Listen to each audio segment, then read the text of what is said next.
وأبشركم أيها الأواب، يا من يتوب، أيها المنيب، يا من يبكي على ذنبه، أبشرك أنك قد تدخل الجنة بسبب ذنوبك وليس بسبب طاعاتك.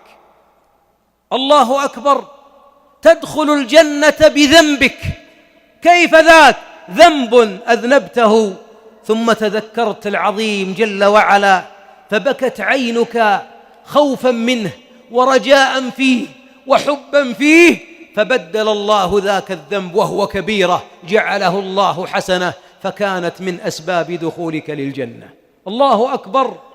ولذلك كما أننا سنسأل يوم القيامة عن أعمالنا، أبشركم بعض الأعمال يأتي الملك ويقرره بها ثم يقول الله له: قلبناها لك حسنة، أو كما ورد. فماذا يقول؟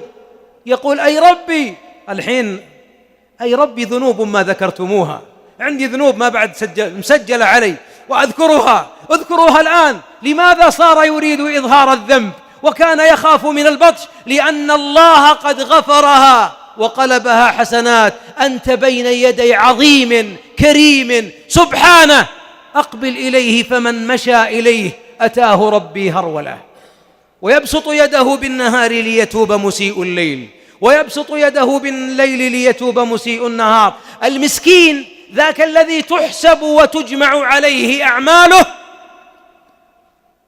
ولا كفارة لها ولا أوبة ولا عودة.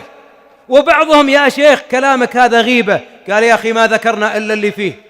يا أخي الغيبة هي ذكرك أخاك بما يكره. قال: لا، وعندي شيء ثاني. اسكت يا مطوع، ولا أعطيتك بعد أعطيتك ما لم تسمع. أي أنه يصر على الكبيرة ويصر على الذنب. يا عبد الله قفوهم وستسألون عما كنتم تعملون.